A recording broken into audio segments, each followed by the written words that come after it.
What's going on, squad? It's your man Unspoken Reviews, back again with another video of Star Wars The Acolyte, Episode 5, entitled Night. Okay, guys, so I know the last episode, Episode 4, entitled Day, wasn't exactly favored amongst fans, and I will admit there were a lot of plot holes in that episode, right? If we're talking about how May suddenly decides to change her mind about, going off with the Jedi and accepting herself for her crimes, or the way they killed off at a character like Kelnaka that we never had a chance to know. However, it still left a lot of people to be desired. That storytelling element was definitely missing in episode 4. Okay. I will say that episode 5 is somewhat of a step up. I know the show has kind of been on a slowly downward tangent, but this episode did bring us some great lightsaber battles and some great furious fight scenes that I thought the show was lacking. I will say, honestly, the show hasn't been lacking too much in combat. Every time there's been a fight scene, you could tell the fight scenes were executed very well, but I feel like the consistency in the show has not been perfect with that or with the character dynamics. And this is something that I've noticed with a lot of Disney Plus shows, whether we're talking Star Wars or Marvel. Sometimes, the shows will have a strong beginning, but then a lackluster ending, a lackluster beginning, and then a strong ending. And I really found that to be kind of strange. I feel like the shows have a hard time with consistency. Despite all that, I decided to stick it out and watch episode 5. Episode does start with a nice furious fight scene. We see that Osha's waking up after being force pushed by the Sith. And we come to finding out there is a fight scene between the Sith and the Jedi that have arrived on Kofar. And I gotta say, it was a great combat scene. There were some moments in that fight that I was not expecting. However, I see that the Sith Lord is using his helmet as a defense mechanism. It's not just he's wearing it to disguise himself. He's also using it to block attacks and short out their lightsabers. Now, if anyone knows exactly what the helmet is made out of that makes that possible, please let me know in the comments, because I would like to know. That's something in Star Wars lore that I do not know. But he's actually shorting out their lightsabers, and the kills are very brutal in this episode. He stabs one Jedi and then force pulls another Jedi onto the saber along with them to kill both of them. And I was like, man, that is epic. That was kind of like a brutal way that a Sith would kill someone. And the fights just were pretty good in this episode. So Osha does manage to get away from the fight as it's going down. But as May is watching this, she also grabs Kelnaka's lightsaber, and I'm not sure if she's going after the Sith or if she's just trying to get away. But as of this point, Saul manages to intervene and save Osha before the Sith can catch her. And Yort ends up taking her off and running off to safety. And we get a nice fight scene between both Saul and the Sith. And it's a pretty awesome fight. Saul is trying his best to get inside the Sith's head to try to figure out what they're thinking. And he says that the helmet is preventing that. I guess without being able to know exactly who they are and having a disguise, it prevents Saul from being able to read his thoughts properly and read his motivations or tell who he is. So as this is going down, as May is leaving Kelnaka's home, she's ambushed by Jeki. And we get a really nice fight scene from Jeki in this episode. It was a pretty brutal fight. Jeki's trying her best to arrest May. And even though the dialogue is not perfect in this episode, I like that as Jeki's fighting her, she's still trying to arrest her for the crimes that she's committed against the Jedi. And she's actually saying that as she's laying the cuffs on her. And she is not giving up, man. She's putting in her all. And it really gave Jeki some depth of a character to see how far she's willing to go in combat with an enemy like that, especially as a Padawan. I don't think I've really seen much when a Padawan could put up a good fight like that. She had definitely a couple of good moments in this episode. And people are getting kicked through walls, getting hit hard, and the attacks were just brutal in this episode, which I very much appreciated. We also got our very first lightsaber throw. I haven't seen a lightsaber throw in a lot of the other Star Wars movies in quite a while, so being able to see this happen in this series was pretty awesome. I will make a comment in saying that the way the trees fell was the wrong way. It was a little small minor thing. Outside of that, I think it was pretty cool for us to be able to see that in a sense. It was a pretty nice thing for them to add into the show. So Jeki ends up getting a hand upper on May. However, after the battle between Saul and the Sith Lord comes to an end, the Sith actually tries to take out Jeki. And I liked how the way the Sith Master pretty much came out of the darkness like a wraith. Like, I don't know if anybody else noticed that, but the attack wasn't telegraphed. It wasn't given away. Like, you could tell in the moment that something was about to happen. You could tell that Jeki was feeling something was coming. But the way that the Sith Master just kind of appeared out of the darkness and just took that lethal strike at her was it was pretty much what I would expect in a series like this. I would expect that of characters to do that, not to give off any kind of telegraph moves, just come in with that absolute idea that they want to take out their target. And we get a fight between Jeki and the Sith, and it was a pretty awesome fight. I was not expecting Jeki to last as long as she did in this fight, and I like that even as she's fighting, the Sith Master is kind of taunting May a little bit about how loyal Jeki is and how much she's not willing to give up, as a way of coming at May for quitting on him. And I actually kind of like that. So Jeki actually does end up using Kelnaka's lightsaber and actually does a dual lightsaber battle along with the Sith. And it was actually pretty awesome, and she kept up a pretty good fight. He does manage to destroy Jeki's lightsaber, and he is able to disappear and go after May. And I like that as May is running through the woods, we get like a little scene where it's kind of horror-esque, right? We get like these little flashes of the Sith in his helmet, and he's like coward, betrayer, and it was like really flashy. And I like that moment in this episode. It kind of gave off those horror vibes that we were kind of told we were going to get in this series.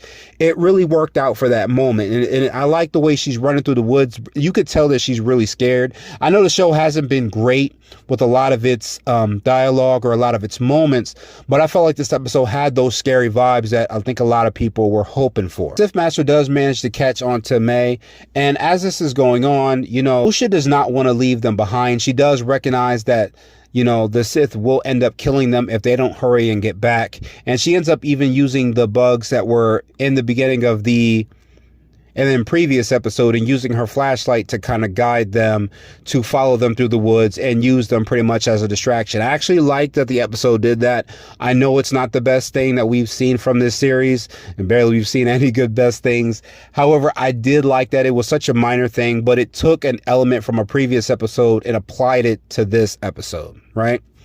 So we do get a pretty awesome 2v1 fight scene between, the Sith Master and Jeki and Saul. They're trying to save May's life and trying to take on the Sith at the same time. And the fight scene is getting good, man. Jeki is, like I said, holding her own. We get some pretty great combo attacks from both Jeki and Saul. They're pretty much taking the fight to the Sith, and it almost seems like they're going to get the upper hand. However, the Sith actually has a dual-bladed lightsaber himself that, if you guys remember from, for anyone who doesn't know, if you've seen it from Star Wars, The Fallen Order, you'll know that Cal has the blades that are entwined together, and sometimes he will take it apart so he can use the dual blades. Well, the Sith Master had this in this moment, and even after his helmet falls off, he's able to use the dual-bladed lightsaber to take out Jeki. It was a really brutal kill. It was something that I, definitely expected of a Sith to do. But of course, it is revealed that the Sith is actually Khmer. Now, I did say this in previous episodes that I think it would be Khmer. It wasn't very well much of a surprise for the audience, but because it was only two types of people it could be. It was either going to be Khmer or it was going to be one of the witches that we seen in episode 3. And I was leaning more towards Khmer because the character just had too much knowledge of Kofar in episode 4 and too much Sith knowledge in episode 2. He was just saying too many things that made it seem like this character knew more than what they were letting on. Okay. Now we do get 3 more episodes of this show. Forgive me, guys. I know I did say it was 6, but it is actually 8. So we'll probably get more moments with Khmer, but I did definitely expect it to be him. And, I wouldn't say it was much of a unique payoff to make me gasp, but to see the character kind of do that 180 from seeming like this kind of ignorant type of character or this uncertain type of character to suddenly just coming off as kind of menacing and scary, he really did that well in this episode, at least for me. Now, we do find out that he ends up getting his hands on May, and he does say that he does not consider himself a Sith. There is a moment where Saul is asking him who he is, and he would say that the Jedi would consider him a Sith just because he does not fall into their unique set of rules. Now, we do know that that's how Jedi are. If you're not following the code, more than likely you are stepping out of it, and that can cause problems, so they would just consider you a Sith. Now, Khmer says his only goal is to want an acolyte, someone who can follow him. However, he does know that May has betrayed him, and that the only way to keep himself a secret is to kill everyone. And I like that the character isn't hiding this. He isn't hiding or coming up with some kind of elaborate scheme to trick anyone. He is basically telling everyone that you all have to die in order for me to protect my identity. So as he's getting ready to kill May, Yord and Osha do appear at the last minute. Yord does use the helmet actually to take out his lightsaber, and it's a pretty cool interrupted fight scene where he just kind of comes in and they manage to lock for a minute. However, Khmer does get the upper hand on Yord and ends up killing him with the neck snap, which was incredibly brutal, and it was fast paced, exactly what one would expect from that moment. And as May is trying to get away, Osha manages to incapacitate her using a blaster in a way that she didn't do it in episode 2. And I found this very interesting with May, is that a moment ago, May was willing to surrender herself to the Jedi, but now it's like she's just trying to get away. Now, some people are mad about this, and I can understand why, because one minute her character is saying she wants to own up for her crimes, and for the next, she's trying to get away. However, I guess the situation would change when you consider the fact that now you have this dark force that is able to annihilate everyone, and she's just trying to get away. I kind of understood it, but then again, I kind of didn't. Let me know what you guys thought in the comments about that. I don't know, I'm back and forth. Saul does end up getting back into another battle with Khmer, and I kind of like that they're not using lightsabers in this fight, right? It starts off like that, but then we start getting these furious punches from them. And I like that when Jedi do that. I like when they step outside of the lightsabers and it's just fisticuffs all through. It kind of puts them in a different light almost, seeing Saul, beat Khmer almost down to the ground with just these furious headbutts and these hardcore punches, and it looks like the Saul's getting ready to take him out, but Osha ends up stopping him. And Saul says that his darkness is something that they can't allow to let go forward, but Khmer says that Saul is hiding from his own darkness. And it kind of makes me wonder, what exactly is Saul hiding? What did he do on Brendok that he's not exactly telling Osha? Now, if I had to guess, it would be that he had a hand in killing the witch coven and he's not telling her, or it could be something deeper than that, or maybe he knew about what was going to happen and didn't say anything to anyone. Who knows? We'll have to find that out in future episodes. Osha is able to use the bugs that she had with the idea that she had lured along with Yord, and they're able to snatch up Khmer and drag him off somewhere. And it kind of looked weird that character was able to be defeated like that. However, I guess it did kind of make sense. At first, I thought it was just going to be the flashlight, but she ends up using Pip, and, the bugs end up snatching him off and dragging him off into the forest. Now, after this happens, May does manage to wake back up from the stun, and she ends up taking out Saul. May is saying that she's upset because, they have brainwashed her and have taken away her memories, and she doesn't remember exactly everything as it happened. However, Osha does tell her that, she remembers her starting that fire. Now, May does not deny this. She stays quiet about it when Osha confronts her with it, but May is still doubling down that they lied to her and didn't tell her the full truth. Now, is it possible that the Jedi could have brainwashed her and forced her to think differently? I have seen it in some games, in some episodes, where Jedi can do that, but I think it's only ever happened when their minds are damaged. I don't think it's ever happened that way when their minds are healthy and just fine. Okay, I've only ever seen it happen, I think, in Knights of the Old Republic, where they were to do that to Revan. I don't know if the Jedi did this here or not. We may find that out. However, May is unwilling to go with Osha, and I like that, even though this episode isn't the best, we do see a little bit of character consistency with Osha, where she's willing to make May pay for her crimes by arresting her. She doesn't suddenly just go with her and just change her mind about everything. Osha doubles down and tries to arrest May. However, May does get the upper hand and manages to knock her out. Not only that, she takes the lightsaber and manages to cut off her hair to make herself look like Osha.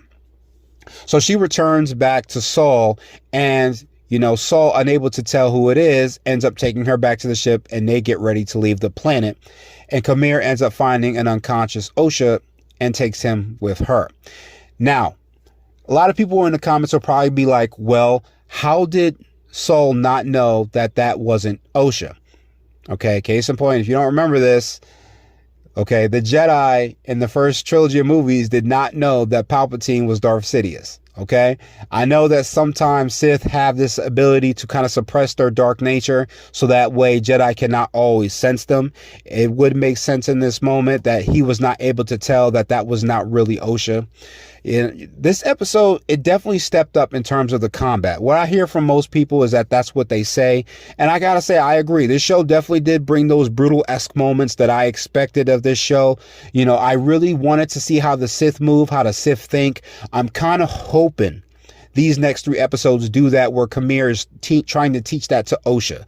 You know, I don't know if maybe May going with Saul is going to be her way of finding out exactly why the Jedi did what they did, what secrets are being held that Osha doesn't know about. I'm hoping we get that. I hope it gets much deeper than that. You know, the idea that in the last episode, I know that kind of messed up a lot of people's heads. We found out that Master Ki-Ado Mundi said from episode 1 that the Sith have been extinct for a millennia. Maybe this might be the leading up to why this character does not know about it. Maybe there's a possibility, like I said, that no one might survive this series. Who knows? Who knows? Despite this, I thought the episode was okay. It definitely was a step up. Like I said, sometimes Disney Plus shows have this thing where they have lackluster beginnings but then strong endings. I'm hoping this series does that. If you guys enjoyed the episode, please just let me know in the comments or like the video, and I will catch you guys in the next one. Later.